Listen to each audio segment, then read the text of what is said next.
Hello आणि नमस्कार सर्वांना. तर आज आहे रविवार आणि आज मुलाला सुट्टी आहे. तर माझा चहा वगैरे झालेला आहे आणि मुलं झोपलेले आहेत आणि मी तर कामावरायला चालू केलेलं आहे माझं. तर सकाळचे 8:30 वाजलेले आहेत आणि मी कुकरला भात लावते. आज सुट्टी आहे त्याच्यामुळं जेवण आज वेळानं असते, नाहीतर रोज सगळ्यांचा डबा असतो त्याच्यामुळं सकाळी लवकर जेवण होते माझं. तर इथं कुकरला भात लावलेला आहे मी. ही मोड आलेली मटकी आहे आणि ही जी आमटी बनवायची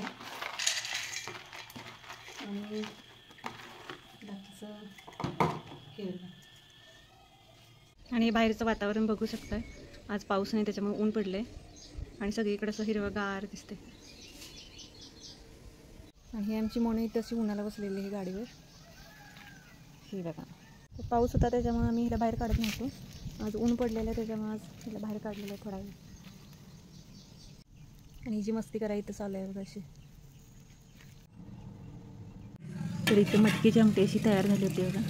आणि आम्ही जेवायला जेवण आमचं झालं होतं आणि इथं भांडी घासायला चालू होतं माझं. तर जेवण झालं की पहिलं काम असतं ते भांडी घासायचं आणि किचन आवरून घ्यायचं. तर इथं माझं तेच काम चालू होतं. आणि भांडी घासून झाल्यानंतर पाणीसुद्धा मला भरायचं होतं. तर गौराबाईची इकडे चालली होती टी व्ही बघायची. आमचं जेवण झालेलं आहे आणि इथं गौरी आमची टी व्ही बघते. तर माझे व्हिडिओ आवडत असतील तर लाईक करा, शेअर करा, कमेंट करा आणि सबस्क्राईब करायला विसरू नका. भेटूया उद्याच्या ब्लॉगमध्ये. Bye bye.